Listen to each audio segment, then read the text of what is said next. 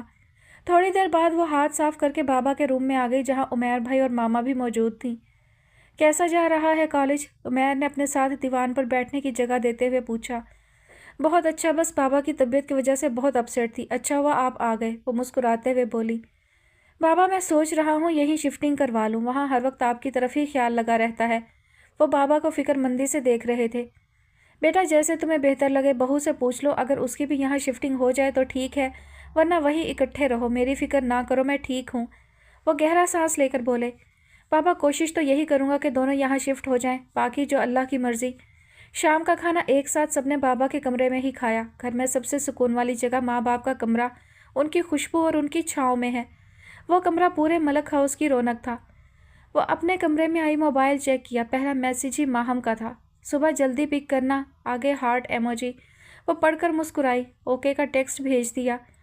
College کا راستہ ماہم کے گھر کے سامنے سے ہو کر گزرتا تھا، اسی لیے وہ اسے پہلے پک کرتی اور پھر دونوں اکٹھی کالج جاتی تھیں۔ لائٹ آف کی، الارم لگا کر لیٹ گئی۔ دماغ کے نہا خانے میں دو خفا سی آنکھیں ابھری۔ اس نے فوراً سر جھٹکا۔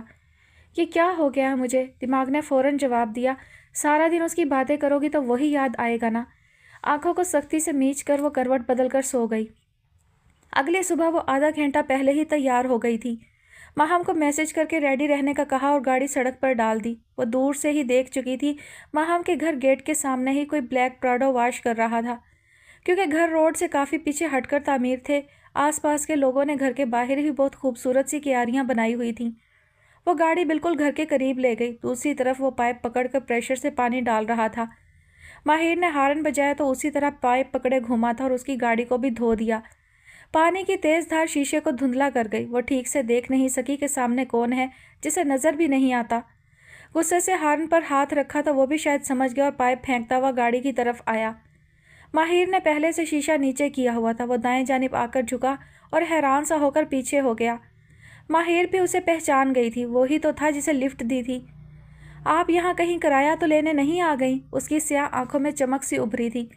وہ بھی گاڑی سے باہر آ گئی۔ شٹ اپ، کرایہ لینا ہوتا تو اسی وقت لے لیتی، وہ منہ بسور کر ناگواری سے دیکھتے ہوئے بولی۔ خیریت ہے، آپ صبح صبح بھی اتنے ہی غصے میں رہتی ہیں؟ وہ گزشتہ رات کے غصے کا حوالہ دے رہا تھا۔ ماہر نے اسے گھور کر دیکھا۔ غصے کے پیچھے بھی کوئی وجہ ہوتی ہے، اس دن بھی وجہ آپ تھے اور آج بھی، ماہر نے گاڑی کی طرف اشارہ کرتے ہوئے کہا۔ اندر سیٹ بھی گیلی ہو گئی ہے۔ اوہ سوری، ارتضیٰ نے بھی اس کی نگاہوں کے تعاقب میں دیکھا۔ شیشہ نیچے تھا اس لیے شاید۔ جی، اس میں بھی یقیناً میری ہی غلطی ہے، ماہر اس کی بات کاٹ کر بولی۔ خیر آپ یہاں کیا کر رہے ہیں؟ نگاہیں اطراف میں ڈالتے ہوئے اس سے پوچھا۔ وہ حیرت سے اس کے سوالیہ انداز پر چونکا اور ماتھے پر پھیلے گیلے بال پیچھے کرتے ہوئے بولا، یہی سوال اگر میں آپ سے کروں تو؟ گہری سیاہ آنکھیں اس کے چہرے پر جمی ہوئی تھیں۔ 2 پیس کرتا کیپری، میچنگ سٹالر گزشتہ سٹائل میں ہی گردن کے گرد لپٹا ہوا تھا۔ گھنگریالے بال سورج کی شعاؤں سے چمک رہے تھے۔ آنکھوں اور بالوں کا کلر سیم براؤن تھا، گلابی رنگ سرخی مائل ہو رہا تھا۔ ایسے کیا گھور رہے ہیں؟ اس کی مسلسل نگاہیں اپنے اوپر جمی محسوس کر کے وہ ناگواری سے بولی تھی۔ وہ خفیف سا ہو کر نگاہوں کا ارتکاز بدل گیا۔ ماہم بیگ سنبھالتے ہوئے بھاگتی ہوئی آئی۔ آئی ایم سوری یار، آنکھ ہی لیٹ کھلی ہے، چلو اب، وہ تیزی سے بیگ گاڑی میں پھینکتے ہوئے بولی۔ ماہر بھی گاڑی میں بیٹھنے لگی تو وہ فوراً پیچھے سے بولا، بھائی کوئی مجھے بھی ان سے متعارف کروائے، میں بھی یہاں کھڑا ہوں۔ ماہم کو دیکھتے ہوئے وہ دونوں ہاتھوں کو ٹراؤزر کی جیبوں میں پھنسائے مسکرا رہا تھا۔ ماہم نے بھی شاید ابھی اسے دیکھا۔ اوہ سوری، میں نے آپ کو دیکھا ہی نہیں۔ وہ فوراً دوسری طرف آ کر اس کے قریب کھڑی ہو گئی۔ ماہر ان دونوں کو حیرانی سے دیکھ رہی تھی اور ہنوز گاڑی کے دروازے کے سہارے ہی کھڑی تھی۔ یہ میری بیسٹی ماہر حسان ہے اور یہ میرے چاچو ارتضیٰ سکندر ہیں۔